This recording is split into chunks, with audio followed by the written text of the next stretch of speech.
कठोर परिश्रम कभी भी विफल नहीं होता। जरूरी नहीं है कि आप अगर मेहनत कर रहे हैं तो आपको वो रिजल्ट मिलेगा ही, इट्स नॉट नेसेसरी। लेकिन कठोर परिश्रम जो है वो कभी विफल भी नहीं होता, क्योंकि बहुत सारे बाय प्रोडक्ट्स आपको मिलेंगे। एक तो यह है कि आप एक अच्छे इंसान बन जाएंगे। क्यों? आप दूसरे लोग जो मेहनत कर रहे हैं उनके साथ अपने आप को रिलेट कर पाएंगे, तो that will make you more appreciative towards people who are working hard. ये पहला पॉइंट हो गया। सेकंड, इसका बाय प्रोडक्ट ये हो गया कि आप मेहनत करना सीख लेंगे।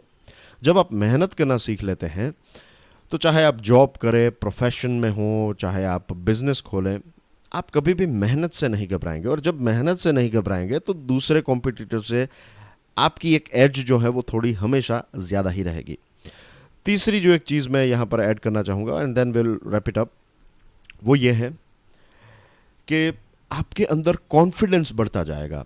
एक अच्छे इंसान बनेंगे, आप मेहनत करना सीखेंगे और आपके अंदर कॉन्फिडेंस जो है वो बढ़ेगा। And then you will find कि अगर आप देखेंगे तो बहुत सारे लोग आज के ज़माने में ऐसे हैं जिनके पास बाकी सारी चीज़ें होती है लेकिन कॉन्फिडेंस का अभाव होता है। और कहते हैं कि एक इंसान के अंदर सबसे खूबसूरत अगर कोई फीचर है तो that is that persons confidence. सोचिएगा इसके बारे में। आज 7 अक्टूबर 2021 है। डियर फ्रेंड्स, हमारे टेबल के ऊपर है 4 interesting articles. Please make sure कि आप इस लेक्चर को दूसरे स्टूडेंट्स के साथ शेयर करें। अगर आप यूपीएससी की प्रिपरेशन कर रहे हैं तो स्टडी IQ की टीम ने मिलकर एक complete online smart course design किया है।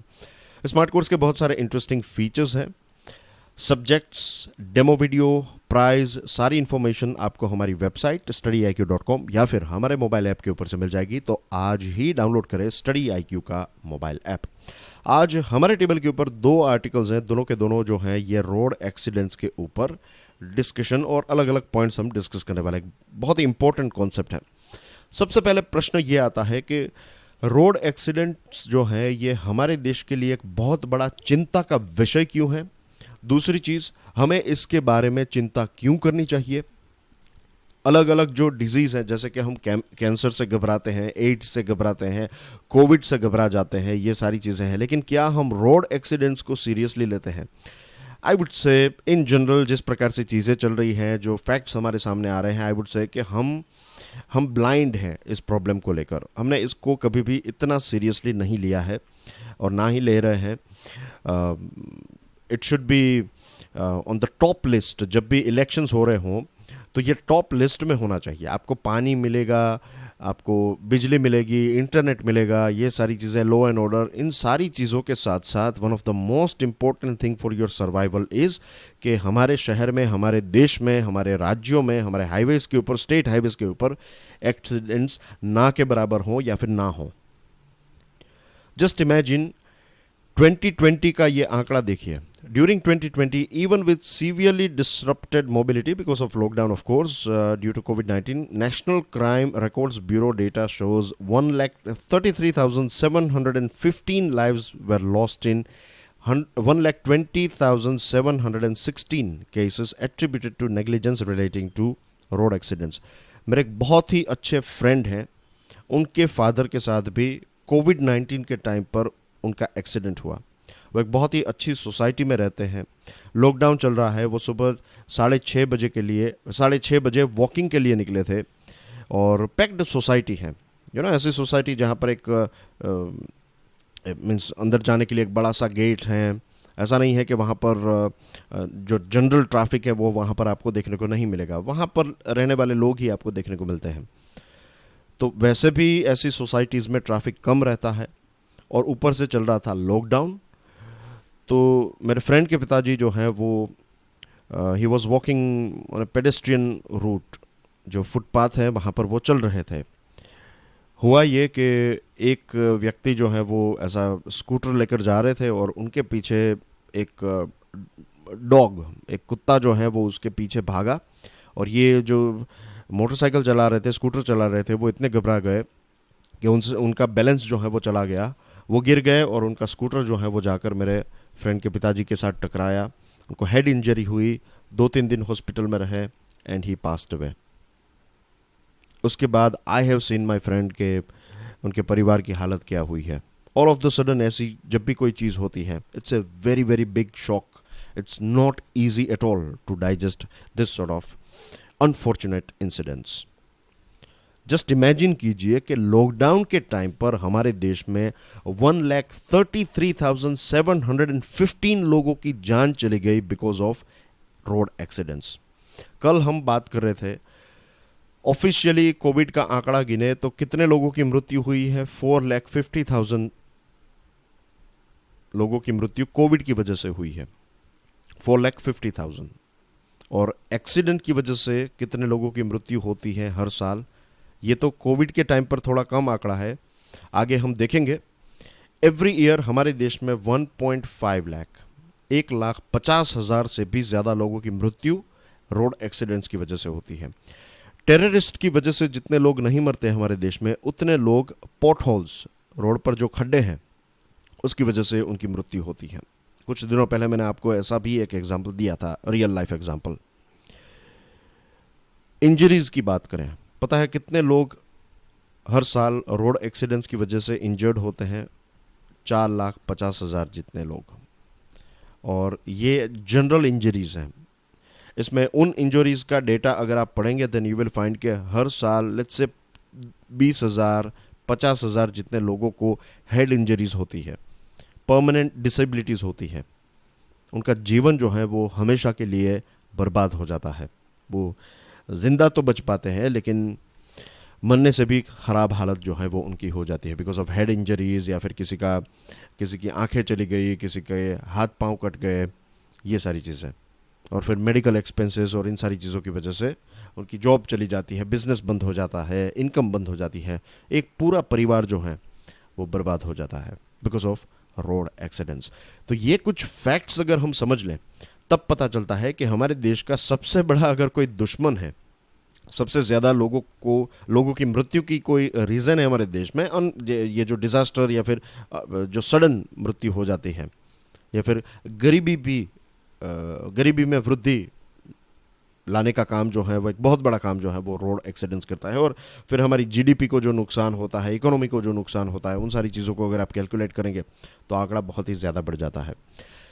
अब एक नया इनिशिएटिव लॉन्च किया है मॉर्थ ने, ministry of road transport and highways ने, कि जो गुड समारिटन्स है, समारिटन्स यानी कि एक भला इंसान, एक ऐसा व्यक्ति जो दूसरे लोगों की मदद करता है. तो हर साल ऐसे 10 लोगों को सिलेक्ट किया जाएगा पूरे देश में से, और उनको हर एक व्यक्ति को 1,00,000 रुपए का इनाम दिया जाएगा क्योंकि ऐसे समारिटन्स ने किसी ना किसी लोगों की जान बचाई है. तो उनको आइडेंटिफाई करके एक प्रकार का एप्रिशिएशन, एक प्रकार से सरकार कल्चर चेंज करना चाहती है हमारे देश में. क्योंकि हमारे देश में पहले ऐसा होता था, अब नहीं है लेकिन पहले ऐसा होता था कि किसी का रोड एक्सीडेंट हुआ है, आप किसी की मदद करेंगे तो फिर कोर्ट के चक्कर और पुलिस स्टेशन के चक्कर आपको लगाने पड़ते थे. और इसकी वजह से लोग जो है वो किसी की मदद नहीं करते थे. बहुत सारे केसेस ऐसे होते हैं कि आपने किसी की मदद कर ली, आपने उनको हॉस्पिटल पहुंचा दिया तो उस व्यक्ति की जान बच सकती है, लेकिन फिर लोग इस लीगल चक्कर में फंसना नहीं चाहते, इसलिए वो मदद नहीं करते हैं. हर कोई एक दूसरे का वेट करता है. It's a very unfortunate thing कि हम देखते हैं हमारे देश में एक्सीडेंट होता है तो एक बहुत बड़ी भीड़ इकट्ठा हो जाती है, लेकिन मदद करने वाला आगे कोई नहीं आता है. तो ये कल्चर चेंज करने के लिए कहीं ना कहीं सरकार ने ये एक इनिशिएटिव स्टार्ट किया है. और राज्य सरकारें जो हैं वो कुछ 5,000 रुपये का इनाम देगी, और इसी के साथ एक सर्टिफिकेट भी दिया जाएगा उस व्यक्ति को. ये 10 लोगों की बात नहीं है, जनरल अगर आपने किसी की एक्सीडेंट में मदद की है, कि एक्सीडेंट के बाद उनकी मदद की है, तो फिर आपको 5,000 रुपये का इनाम और एक सर्टिफिकेट दिया जाएगा कि आप लोगों की मदद करें, you are a good Samaritan, इस प्रकार का एक सर्टिफिकेट. यूएसए और जापान के बाद सबसे ज़्यादा एक्सीडेंट्स हमारे देश में होते हैं. But the thing is, USA और जापान जैसे देशों में इंश्योरेंस इम्पोर्टेंट है. इंश्योरेंस के बिना आप गाड़ी नहीं चला सकते. वहाँ पर जो है ड्राइविंग कंपेयर टू इंडिया काफ़ी सेफ हैं, लेन्स प्रॉपर हैं, रास्ते जो हैं वो सारी चीज़ें हमसे अच्छी हैं, राइट.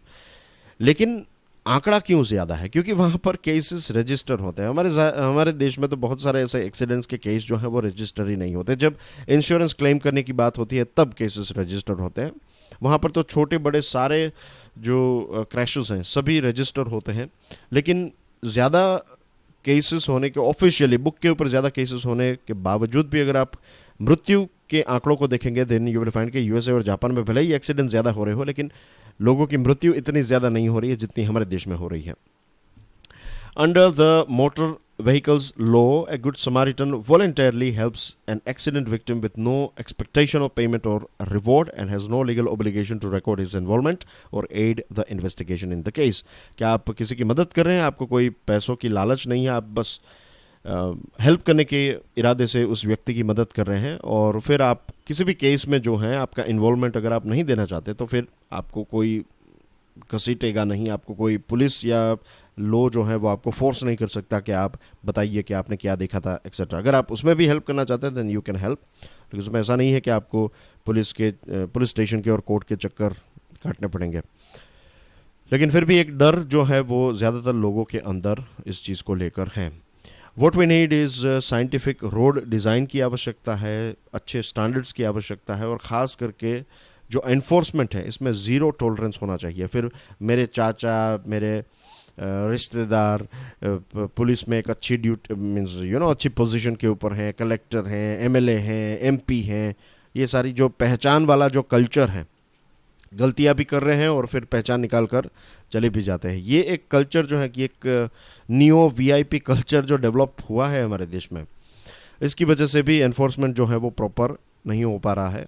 तो ये सारी चीज़ों में एनफोर्समेंट जो है वो काफ़ी स्ट्रिक्ट होना चाहिए, इज़न्ट इट, क्योंकि हम बात कर रहे हैं लोगों की जान के बारे में। मैं कई बार ये भी सोचता हूँ कि जब हम कोई कार ख़रीदने के लिए जाते हैं तो लोग जो है वो नेगोशिएट करते हैं कि भाई हमें फ्री में सीट कवर दे दीजिए, हमें फ्री में कुछ सर्विसेज दे दीजिए, हमें फ्री में ये दीजिए, वो दीजिए, एक्सेट्रा, और हमें ज़्यादा से ज़्यादा चीज़ें चाहिए फ्रॉम आवर कार।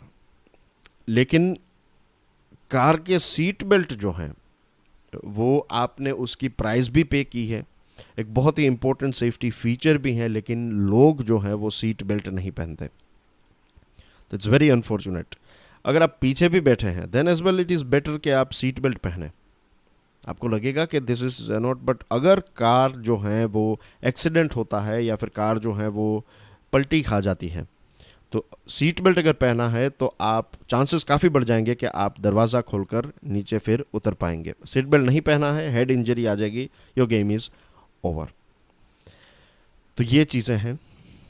अब एक और टॉपिक है, लेकिन उससे पहले अगर आप लेक्चर की पीडीएफ को डाउनलोड करना चाहते हैं, check out my Telegram channel, you can follow me on Facebook as well. कुछ रोड एक्सीडेंट्स को देखिए। अगेन ये द हिंदू का आर्टिकल है। 51 पैसेंजर वाली एक ओवर क्राउडेड बस, हर एक बस या फिर ज़्यादातर बस हमारे देश में ओवर क्राउडेड ही होती हैं। एक बहुत बड़ा एक्सीडेंट हुआ मध्य प्रदेश में। फिर आंध्र प्रदेश में एक मिनी वान का एक्सीडेंट हुआ, 14 लोगों की जान चली गई। राजस्थान में 18 पैसेंजर वाली एक वान जा रही थी, इसमें इतनी कैपेसिटी नहीं होती है, लेकिन वीसी के ऐसे लोगों को भेड़ बकरियों की तरह फिट किया जाता है ऐसी वैन्स में। लोगों के पास भी ऑप्शन नहीं है, क्या करें, राइट। हर एक जगह पर पब्लिक बसेस नहीं जा रही हैं, तो लोगों के पास कोई ऑप्शन नहीं रहता है। तो इसको लेकर भी सरकार को सोचना चाहिए। रोड एक्सीडेंट्स को अगर आपको कम करना है तो सिर्फ ऐसा नहीं है कि रूल्स एंड रेगुलेशंस आपने बना दिए, आपको दूसरी चीज़ों के ऊपर भी काम करना पड़ेगा। रोड अच्छे बनाने पड़ेंगे, मेक श्योर करना पड़ेगा कि ये ट्रांसपोर्ट व्हीकल वाले जो ट्रांसपोर्ट लोगों के ट्रांसपोर्ट का बिजनेस करते हैं, जैसे कि मिनी वैन है, प्राइवेट जो प्लेयर्स हैं, तो we have to make sure कि उनके टायर्स अच्छे हों। हर साल उनके व्हीकल की हेल्थ चेक की जाए कि क्या लाइट्स चल रही है, इंडिकेटर्स चल रहे हैं, ब्रेक लाइट चल रही है, हॉर्न चल रहा है, क्या टायर्स बराबर हैं, क्या उसकी सर्विस हो रही है। ये सारी चीज़ें एवरी ईयर या फिर एवरी 6 मंथ्स ये टेस्ट के बिना वो रोड के ऊपर व्हीकल होना ही नहीं चाहिए, क्योंकि आपकी प्राइवेट कार लेकर जा रहे हैं, you and your family are at risk. लेकिन जब आप ऐसी वैन चला रहे हैं तो आप दूसरे लोगों को भी, कितने सारे परिवारों को, 10-15 परिवारों की जान आपके हाथ में होती है। अगर आपका व्हीकल फिट नहीं है तो कभी भी टायर फट सकता है और गाड़ी जो है वो पलटी हो सकती है। 2019 का आंकड़ा देखिए, ऑलरेडी हमने ये डिस्कस कर लिया है तो इसमें आगे नहीं जा रहा हूँ। इंजरीज 4,50,000, मृत्यु 1,50,000 से भी ज़्यादा। नेशनल हाईवेज और स्टेट हाईवेज हमारे देश के टोटल रोड लेंथ का सिर्फ 5% है। नेशनल हाईवेज और स्टेट हाईवेज को मिला लें तो हमारे देश के जो रोड्स हैं उसका सिर्फ 5% है, लेकिन एक्सीडेंट्स कितने होते हैं और मृत्यु कितनी होती है, 61% जितनी जो रोड एक्सीडेंट की मृत्यु है वो नेशनल हाईवेज और स्टेट हाईवेज के ऊपर होती है।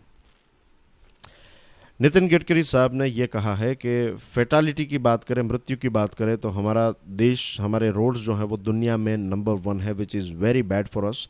तमिलनाडु सरकार ने काफ़ी अच्छे स्टेप्स उठाए हैं, वहाँ पर कुछ रोड सेफ्टी मेजर्स तमिलनाडु सरकार ने उठाए हैं और इसकी वजह से रोड एक्सीडेंट्स जो हैं ये 38% कम हुआ है और मृत्यु जो है वो 50% से ज़्यादा जो है वो कम हुई है। जस्ट इमेजिन कि अगर कोई बड़े से बोइंग जंबो जेट का एक्सीडेंट होता है, एक पैसेंजर प्लेन क्रैश होता है, तो वो पूरी दुनिया के न्यूज़पेपर में टॉप पेज पर आपको वो खबर देखने को मिलेगी, क्योंकि लगभग 350-400 लोगों की मृत्यु हो जाती है एक साथ। हमारे देश में 24 आवर्स में पता है कितने लोगों की मृत्यु होती है? 415। हर रोज़ हमारे देश में एक जंबो जेट क्रैश होता है, उतने लोगों की मृत्यु होती है। यूनाइटेड नेशंस का ब्राज़ीलिया डिक्लेरेशन है, इंडिया ने भी इसको साइन किया। इसमें यह था कि 2020 तक 50% जितने रोड एक्सीडेंट्स को कम करना है, लेकिन हमने इस डेडलाइन को थोड़ा एक्सटेंड कर दिया है। अब इसको 2025 तक एक्सटेंड कर दिया गया है कि 2025 तक देश का लक्ष्य यह है कि हम 50% जितने एक्सीडेंट्स को कम करने की कोशिश करेंगे। जब मोदी सरकार की स्थापना हुई 2014 में, तो कुछ महीनों के बाद ही हमारे union rural development minister Gopinath Munde साहब की एक्सीडेंट में मृत्यु हो गई। और जहाँ तक मुझे याद है 2014 की बात है, तो आज 7 इयर्स हो चुके हैं उस बात को, लेकिन आप गूगल करेंगे देन यू विल फाइंड के मंत्री साहब ने सीट बेल्ट नहीं पहना था। वो आगे बैठे हुए थे और एक कार आती है और उनसे टकरा जाती है और उनकी मृत्यु हो जाती है because of injuries, internal injuries particularly. तो उस टाइम पर मैंने पढ़ा था कि अगर उन्होंने शायद सीट बेल्ट पहना होता तो ऐसी सिचुएशन नहीं होती। Improving road infrastructure is very important, enforcement very important है। ये सारी चीज़ें हैं। हाईवे पेट्रोल्स के हाईवे के ऊपर ट्रेंड पुलिस ऑफिसर्स जो हैं, या फिर हाईवे पेट्रोल में क्या हम उन लोगों को भी ऐड नहीं कर सकते, उनकी भी रिक्रूटमेंट नहीं हो सकती जिनके परिवार, जिनकी मृत्यु रोड एक्सीडेंट से हुई है? ऐसे बहुत सारे यंगस्टर्स आपको मिलेंगे। इफ़ दे आर इंटरेस्टेड, चाहे वो फुल टाइम करें, चाहे पार्ट टाइम करें, चाहे कम्युनिटी सर्विस के तौर पर अगर हम उनको ऑन बोर्ड लाए, उनको समझाया चीज़ों को, बिकॉज उन्होंने इस तकलीफ़ को झेला है। तो यहाँ पर करप्शन वो नहीं करेंगे, उसके परिवार का एक व्यक्ति चला गया है तो आप उनको पैसे देंगे, देन ही और she is going to reject. वो अपना खुद का एग्जाम्पल देंगे कि भाई आप मुझे पैसे दे रहे हैं, आपने सीट बेल्ट नहीं पहना, and you are giving me bribe for 200-500 rupees, लेकिन मेरे ही परिवार का एक व्यक्ति जो है वो इस प्रकार से उनकी मृत्यु हुई है, तो ये चीज़ बिल्कुल टॉलरेट नहीं कर सकता। आपको फ़ाइन पे करना पड़ेगा, जो भी लीगल फ़ाइन है, या फिर लाइसेंस के ऊपर जो भी पॉइंट लगेगा, या फिर आपको थोड़े समय के लिए रोड के ऊपर जाना मना, मीन्स बैन किया जाएगा। ये सारी चीज़ें हम ऐसे एक नया इनोवेटिव अप्रोच ले सकते हैं हाईवे पेट्रोल्स में या फिर सिटी पेट्रोल्स में। दूसरी एक चीज़, हमारे देश में व्हीकल्स की क्वांटिटी भी बढ़ रही है। रोड्स आप कितने भी अच्छे बना ले, आप कितने भी सेफ व्हीकल, आप वोल्वो की कार भी क्यों ना चलाएं जो सेफेस्ट मानी जाती है। हम गाड़ी चलाना सीख गए हैं लेकिन अच्छे रोड यूज़र नहीं बने हैं। तो रोड यूज़र जो है वो ट्रेनिंग, रीट्रेनिंग से ही हो सकता है। जिनके पास लाइसेंस हैं और जिनको नया लाइसेंस चाहिए, उनकी प्रॉपर ट्रेनिंग होनी चाहिए और पूरे देश में एक समान रूल्स हों, तभी ये चीज़ों को हम रोक पाएंगे। सेंसिंग हीट, द हिंदू का ये आर्टिकल है। 2012 नोबेल प्राइज फॉर फिजियोलॉजी या फिर medicine is awarded to David Julius और एडम पेटापोशियन, एडम पेटापोशियन और डेविड जूलियस को मिला है। डेविड जूलियस जो है ये यूनिवर्सिटी ऑफ कैलिफोर्निया के हैं और ये जो एडम पेटापोशियन जो हैं ये San Francisco Scripps and research in La Jolla California, इस यूनिवर्सिटी को रिप्रेजेंट करते हैं। अब इन दोनों ने जो काम किया है, एक तो ये है कि उन्होंने जो जीन है और जो मैकेनिज़्म है जिससे हम टेम्परेचर फील कर सकते हैं और प्रेशर जो फील होता है हमारे बॉडी के ऊपर जो प्रेशर फील होता है या फिर ऑर्गन्स में जो प्रेशर फील होता है, इन दो चीज़ों को उन्होंने स्टडी किया और इसकी वजह से उनको नोबेल पुरस्कार जो है वो दिया जा रहा है।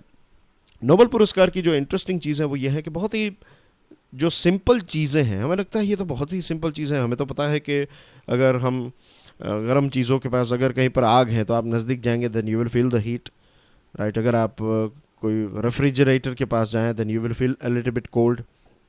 तो ये सारी चीज़ें तो हम कॉमनली एक्सपीरियंस करते हैं, लेकिन ऐसे ही कॉमन चीज़ों के ऊपर क्यों ऐसा होता है, ऐसे प्रश्न, बहुत सारे ऐसे प्रश्न हैं जिनको एक लंबे समय से किसी ने सॉल्व नहीं किया। तो ऐसे प्रश्नों को सॉल्व करने वाले लोगों को मैं बहुत बार ऐसा ऑब्जर्व करता हूँ कि बहुत ही सिंपल चीज़ें होती हैं, लेकिन उसके लेयर्स में जाकर लोग जो हैं, ऐसे लोग जो हैं वो हमारे सामने जो फैक्ट्स हैं वो रखते हैं। तो हमारी जो एबिलिटी है टच करने की, टेम्परेचर को सेंस करने की, ये हमारे सर्वाइवल के लिए बहुत ही इम्पोर्टेंट है। जस्ट इमेजिन कि अगर हमारी ये कैपेसिटी ही नहीं होती तो हम सर्वाइव ही नहीं कर पाते, इज़न्ट इट। तो ये एक बहुत ही इम्पोर्टेंट चीज़ है हमारे सर्वाइवल के लिए। और जो प्रेशर है इंटरनल या फिर एक्सटर्नल एनवायरनमेंट का, जो भी प्रेशर है, जो भी एनवायरनमेंट में चीज़ें चल रही हैं वो हमारे बॉडी के ऊपर कैसे रिएक्ट करती है, और माइक्रो सेकंड्स में हमारा बॉडी फिर उसको अडेप्ट करने लगता है कि अगर हमें गर्मी हो रही है देन पसीना छूटने लगेगा, तो that will help maintain your body to keep a proper temperature. तो ये चीज़ उन्होंने फाइंड की। दूसरी चीज़ जो प्रेशर सेंसिटिव सेल्स हैं, डॉक्टर पेरापोशियन जो है उन्होंने डिस्कवर किया एक नया मैकेनिकल सेंसर, जिससे हमारी स्किन और इंटरनल ऑर्गन्स के ऊपर जब भी प्रेशर पड़ता है तो हमारा बॉडी जिस प्रकार से रिएक्ट करता है। तो ये चीज़ें उन्होंने ढूंढी हैं। अब ये जो नई चीज़ें हमारे सामने आई हैं, इसको लेकर अब नई दवाइयाँ बनाई जाएगी। बहुत सारी फार्मास्यूटिकल कंपनीज इसमें इंटरेस्टेड होंगी कि फ्यूचर में जो पेन है उसको प्रिसाइसली कहाँ पर कौन सी चीज़ को हम टारगेट करें तो पेन कम हो सकता है। बहुत सारे डिजीज़ में जो बर्निंग सेंसेशन है तो उसको हम कैसे कंट्रोल कर सकते हैं। तो ये फॉर एग्जांपल अगर आपने कभी भी मिर्च को काटा है, बहुत ही जो तीखी मिर्च है, अगर आप उसको काटते हैं तो आपके हाथ जो है उसमें आपको बर्निंग सेंसेशन फील होगा, क्योंकि उसके अंदर जो एक खास प्रकार का केमिकल होता है, वो एलिमेंट आपकी स्किन के साथ जब टच में आता है तो आपकी स्किन जो है, आपके सेल्स जो है वो रॉन्ग सिग्नल भेजते हैं, वो दिमाग को ये सिग्नल भेजते हैं कि आपका हाथ जल रहा है। That's the reason why you feel के बर्निंग सेंसेशन है।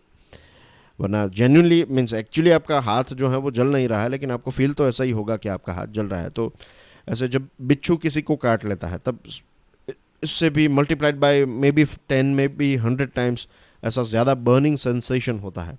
तो जो दवाइयाँ बनाई जाएगी फ्यूचर में, तो ऐसी दवाइयों में उन चीज़ों को टारगेट करने में आसानी हो जाएगी, क्योंकि ये जो चीज़ें कैसे हो रही हैं तो ये चीज़ें ऐसे साइंटिस्ट जो हैं वो हमारे साथ मीन्स वो ढूंढकर हमारे साथ दुनिया के साथ शेयर करते हैं। एक और इंटरेस्टिंग एंगल से हम इस चीज़ को देख सकते हैं वो ये है कि जनरली रेफ्यूजीज़ को लेकर एक वेव चल रही है कि लोग रेफ्यूजीज़ को इतना पसंद नहीं करते, और जनरली स्पीकिंग दुनिया के बहुत सारे देशों में इसको रेफ्यूजीज़ जो हैं उनको लेकर एक रिजेक्शन, हमारे देश में जो रोहिंग्या रेफ्यूजीज़ थे तो उनको लेकर विवाद हुआ था। दुनिया के अलग अलग जगहों पर, अफ़गानिस्तान के लोग भी बहुत सारी जगहों पर जाना चाहते हैं, तो वहाँ पर भी ऐसी सिचुएशन है। कुछ समय पहले की बात है, आज से 5-7 साल पहले सीरिया और इराक के लोग रेफ्यूजीज़ बनकर यूरोप के दूसरे देशों में जा रहे थे। अफ्रीका, सब सहारन अफ्रीका के बहुत सारे लोग जो हैं वो मेडिटरेनियन सी को क्रॉस करके इटली और ग्रीस जैसे देशों में जा रहे थे। तो वहाँ पर भी रेफ्यूजीज़ को, हर कोई, ऐसा नहीं है कि हर एक सरकार नफरत कर रही है, लेकिन एक वेव तो देखने को मिल रही है। लेकिन refugees are not always bad. जो डॉक्टर पेटापोशियन हैं वो अर्मेनिया के हैं बेसिकली, और लेबनान में वो पले बड़े। जब वो 18 साल के हुए तब वो 1986 में यूएसए पहुँचे, और देखिए कि उन्होंने वहाँ पर तो कोई ऐसी अपॉर्चुनिटी नहीं थी साइंस को लेकर, लेकिन जब वो यूएसए पहुँचे उनको अपॉर्चुनिटी मिली, तो आज उन्होंने एक नोबेल पुरस्कार भी जीत लिया। तो ये एक बिग पिक्चर है, रेफ्यूजीज़ की पॉजिटिव साइड को देखें तो this is a big picture. अब बात करते हैं वर्ल्ड ट्रेड ऑर्गेनाइजेशन के बारे में। कुछ बहुत ही इंपॉर्टेंट चीज़ें हम डिस्कस करने वाले हैं। वर्ल्ड ट्रेड ऑर्गेनाइजेशन खतरे में है। वर्ल्ड ट्रेड ऑर्गेनाइजेशन एक ऐसी बॉडी है, एक ऐसी संस्था है जिसको 1995 में क्रिएट किया गया। और जब इसको क्रिएट किया गया तब ये इरादा था कि पूरी दुनिया के अलग अलग, जो पूरी दुनिया में बिजनेस हो रहा है, इंपोर्ट एक्सपोर्ट हो रहा है अलग अलग देशों के बीच में, तो उसको लेकर we need some rules and regulations. एक ऐसी बॉडी चाहिए जो रूल्स एंड रेगुलेशंस बनाएगी, जो चीज़ों को देखेगी कि हर कोई रूल बुक के साथ या फिर रूल बुक के हिसाब से चल रहा है, कोई अपने खुद के रूल बना ले। फॉर एग्जांपल, आपने किसी देश में अपना कॉटन बेच दिया, फिर अब वो देश आपको राइस बेचना चाहता है, तो आप कह देंगे कि नहीं, हमें आपसे कुछ नहीं खरीदना है, आप किसी और देश से खरीदेंगे। आप इक्वल अपॉर्चुनिटी दूसरे देशों को नहीं देंगे। तो हर कोई रूल्स एंड रेगुलेशंस को अगर फॉलो करता है तो चीज़ें ईजी हो जाती हैं। अगेन टॉकिंग अबाउट हमारे road accidents, rules and regulations को फॉलो नहीं करते इसलिए एक्सीडेंट्स होते हैं। Same thing goes with World Trade Organization या फिर ग्लोबल ट्रेड। तो स्थापना इसलिए हुई थी कि बिजनेस स्मूथली किया जा सके।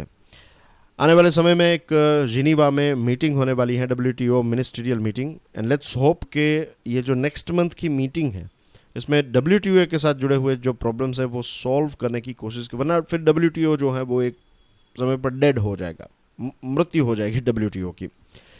अमेरिका ने WTO को काफ़ी प्रमोट किया स्टार्टिंग के टाइम पर 1995 से पहले, और कहीं ना कहीं अमेरिका जो है वो अपने प्रोडक्ट्स और अपना जो बिजनेस एजेंडा है वो पूरी दुनिया में फैलाना चाहता था।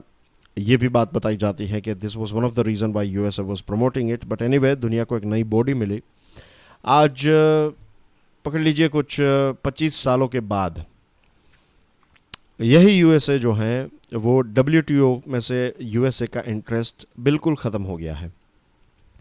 डोनाल्ड ट्रंप के कार्यकाल में जो एक एंटी WTO एटीट्यूड यूएसए का देखने को मिल रहा था, यही सेम एटीट्यूड हमें जो बाइडेन के समय पर भी देखने को मिल रहा है। यूएसए इसमें अपना एक एक प्रकार से एक स्ट्रॉन्ग पोजीशन अपनी मेंटेन करना चाहता था, लेकिन फिर चाइना की एंट्री होती है और चाइना धीरे धीरे बिजनेस में कितना आगे बढ़ गया है एज वी ऑल नो। तो कहीं ना कहीं यूएसए जो है वो अब WTO के बाहर अपने खुद के रूल्स जो हैं वो उसके ऊपर चलना चाहता है। और इसका एक बेस्ट एग्जांपल ये है कि WTO में एक एपेलेट बॉडी है, WTO की खुद की एक प्रकार की आप कह सकते हैं कि कोर्ट, कि अगर कोई प्रॉब्लम होता है WTO में, दो देशों के बीच में कोई इश्यू है, तो पहले उन दो देशों को टेबल के ऊपर बुलाया जाता है कि आप दोनों एक दूसरे के साथ बात कर लीजिए, प्रॉब्लम को सॉल्व कर दीजिए। अगर प्रॉब्लम सॉल्व नहीं होता है तो फिर आप एक पैनल के सामने अपना प्रॉब्लम रख सकते हैं और पैनल जो है वो डिसीजन देगी। और अगर आपको उस पैनल के डिसीजन से प्रॉब्लम है तो फिर आप इस एपेलेट बॉडी के पास जा सकते हैं। ये एक प्रकार का डिस्प्यूट सेटलमेंट मैकेनिज्म है, ये AB यानी कि एपेलेट बॉडी। अब इस बॉडी में 7 जजेस होते हैं, 7 मेंबर्स होते हैं। ऑपरेट करने के लिए कुछ ऐसा है कि 3 मेंबर्स का होना इंपॉर्टेंट, 3 से अगर कम मेंबर है तो फिर एपेलेट बॉडी जो है वो बैठ नहीं सकती। तो ये उनका कोरम है कि इतने तो मेंबर्स होने ही चाहिए। अब इतने भी मेंबर्स नहीं हैं, क्यों? क्योंकि जब भी वैकेंसी क्रिएट होती है और नए व्यक्ति को अपॉइंट करने की बात आती है तो यूएसए उसमें टांग लड़ाता है। यूएसए अपॉइंटमेंट होने ही नहीं देता है, यूएसए बार बार अपॉइंटमेंट को ब्लॉक कर रहे जा रहा है। यूरोपियन यूनियन ने यह कहा कि हम एक alternative interim appellate arbitration mechanism develop करना चाहते हैं। यूएसए ने इस चीज़ को भी रिजेक्ट कर दिया। आज एपेलेट बॉडी के पास लगभग 20 जितने केसेस पेंडिंग हैं, और इतने केसेस पेंडिंग है तो पता है इसकी इम्पैक्ट क्या हुई। अलग अलग देश जो है वो खुद अब अपने रूल्स एंड रेगुलेशंस के हिसाब से उनको जो ठीक लगता है उस हिसाब से बिजनेस करने लगे हैं, और इसकी वजह से एक डिस्टॉर्शन पैदा हुआ है। जो एक स्टैंडर्डाइजेशन था दुनिया भर में, ये अब धीरे धीरे ख़त्म हो रहा है। फिर ऐसा प्रॉब्लम होगा कि अलग अलग देशों बिजनेस करना, इंपोर्ट एक्सपोर्ट करना जो है, और आज का ज़माना ग्लोबलाइजेशन का है। आज आप खुद देखिए कितने सारे प्रोडक्ट्स आप यूज़ कर रहे हैं वो ग्लोबल प्रोडक्ट्स हैं। किसी दुनिया के दूसरे राइटर ने किसी और देश में बैठकर किताब लिखी और वो किताब आप किंडल पर पढ़ रहे हैं या फिर आपके पास वो फिजिकल बुक है। तो ये सारी चीज़ें ग्लोबल ट्रेड की वजह से हो पा रही है। ऐसे बहुत सारे मोबाइल फ़ोन, आपका कंप्यूटर, आपका table fan, there are so many things. In fact आपका जो पानी फिल्टर करने वाला मशीन है तो उसमें से बहुत सारे आपकी जो रिस्ट वॉच हैं उसका भी जो मशीन है वो अलग अलग देशों से इंपोर्ट होता है, फॉर एग्जांपल स्विट्ज़रलैंड। तो आज ग्लोबलाइजेशन का ज़माना है और इसमें अगर रूल्स एंड रेगुलेशंस प्रॉपर नहीं होंगे तो बिजनेस कैसे हो पाएगा। तो ये चीज़ हो रही है। अब एक ईजी ऑप्शन मिल चुका है कि WTO के रूल्स एंड रेगुलेशंस को फॉलो ना करें। All this is happening because of this appellate body में इश्यू चल रहा है। दूसरे जो 4 बड़े इश्यू हैं उसमें सबसे पहला ये है कि हमारे देश में जो हम मिनिमम सपोर्ट प्राइस किसानों को प्रोवाइड करते हैं, क्यों प्रोवाइड करते हैं? हमारे देश में 85% जितने किसान जो हैं वो गरीब और छोटे किसान हैं। तो वो जो चीज़ें पैदा करते हैं तो उनको सपोर्ट करने के लिए एक प्राइस मिलती है। फिर यही जो खाने पीने की चीज़ें हैं सरकार उसको स्टोर करती है और गरीब लोगों की प्लेट तक पहुंचाती है, क्योंकि हमारे देश में दुनिया के सबसे ज़्यादा गरीब लोग भी रह रहे हैं। मैं भारत का एक एग्जांपल दे रहा हूं क्योंकि ये समझना इजी हो जाएगा। अब WTO के कुछ रूल्स ऐसे हैं कि आप ये सारी चीज़ें नहीं कर सकते। अगर आप ऐसा कर रहे हैं तो फिर ऐसा माना जाएगा कि आपका देश जो है वो जानबूझकर बिजनेस, जो इंटरनेशनल फूड का बिजनेस है या फिर जो ट्रेडिंग चल रही है, तो इसको डिस्टोर्ट करने की कोशिश कर रहा है। हमारे देश के लिए तो ये आवश्यकता है। 2015 में नायरोबी मिनिस्ट्रियल मीटिंग में भी इसको माना गया था, लेकिन फिर भी कुछ देश जो हैं वो ऐसी चीज़ों को लेकर भारत जैसे देश के ऊपर इल्ज़ाम लगाते हैं। सेकंड चीज़, ट्रिप्स यानी कि trade related aspect of intellectual property rights. अब WTO जब बनाया गया तब एक ट्रिप्स भी बनाया गया, और ट्रिप्स जो हैं उसमें यह है कि अगर कोई इमरजेंसी होती है तो फिर आप दूसरे देश की जो कोई ऐसी इंटेलेक्चुअल प्रॉपर्टी वाली चीज़ें हैं तो उसको कॉपी पेस्ट कर सकते हैं। बहुत ही सिंपल लैंग्वेज में बात कर रहा हूँ। ट्रिप्स तो आप तभी समझेंगे, वरना फिर कॉम्प्लिकेट बना देंगे तो फिर ट्रिप्स का मतलब कभी आपको समझ में नहीं आएगा। फॉर एग्जांपल कोविड-19। अब कोविड की दवाई किसी ने ढूंढ ली, वैक्सीन किसी को मिल गई किसी देश को, तो WTO के तहत आप उस फॉर्मूला जो है वैक्सीन का, उसका फॉर्मूला क्रैक करके, मीन्स उसका इस्तेमाल करके आप हमारे देश में किसी भी देश में जो है वो मेडिसिन का प्रोडक्शन करके उसका इस्तेमाल, क्योंकि एक इमरजेंसी चल रही है। जब इमरजेंसी खत्म हो जाए तो उसके बाद आप इसका इस्तेमाल नहीं कर सकते। लेकिन आज भी ट्रिप्स को लेकर बहुत सारे ऐसे देश जो हैं वो राज़ी नहीं है, खासकर क्योंकि वो पैसे कमाना चाहते हैं। अपनी इंटेलेक्चुअल प्रॉपर्टी जो है वो इमरजेंसी के टाइम पर भी वो दूसरे देशों के साथ शेयर करना नहीं चाहता है। फिर फिशिंग को लेकर है। चाइना जैसा देश फिशिंग की जब हम बात करें तो अपने अपने जो मछुआरे हैं उनको पावरफुल बोट्स प्रोवाइड करता है, बड़ी बड़ी शिप्स प्रोवाइड करता है, फिर बॉटम ट्रोलर्स यूज़ किए जाते हैं। तो ज़्यादा से ज़्यादा मछली को मीन्स मछलियों को पकड़ना और ज़्यादा से ज़्यादा मछलियों को एक्सपोर्ट करके ज़्यादा से ज़्यादा पैसे कमाने के चक्कर में हम एक जो इकोलॉजिकल बैलेंस है वो गंवा रहे हैं, और इसको लेकर भी कुछ स्टेप्स उठाने चाहिए। लेकिन अगेन भी काम नहीं कर रहा है प्रॉपर्ली, तो ये प्रॉब्लम। फिर कुछ ग्रुप्स बन गए जैसे कि CPTPP, RCEP। अब ये जो बड़े बड़े ग्रुप्स हैं, बड़े बड़े 11-12 देशों का ये जो ऐसे ग्रुप्स बनते जा रहे हैं, तो ये ग्रुप्स अब खुद के रूल्स एंड रेगुलेशंस बनाने लगे हैं। तो डायरेक्टली WTO की अथॉरिटी जो है वो चैलेंज हो रही है। हाल ही में जब प्राइम मिनिस्टर साहब नरेंद्र मोदी साहब जब USA गए थे तो उन्होंने रूल बेस्ड ग्लोबल ऑर्डर की बात बताई। उन्होंने कहा कि WTO को हमें बचाना है, और भले ही WTO में बहुत सारे इश्यूज़ हों, लेकिन हमारे पास, दुनिया के पास एक ही ऐसी बॉडी है WTO जिसके माध्यम से हम प्रॉपरली ग्लोबल बिजनेस कर सके। तो लेट्स होप कि आने वाली जो जिनीवा की मीटिंग है उसमें इस चीज़ की सीरियसनेस को समझकर अलग अलग देश जो हैं उस WTO को बचाने की कोशिश करेंगे। And that's everything from my side dear friends. कुछ इंपॉर्टेंट न्यूज़ आइटम्स हैं, PDF को डाउनलोड करने के बाद इसको देख लीजिएगा। एंड ये है आपके लिए एक नया प्रश्न।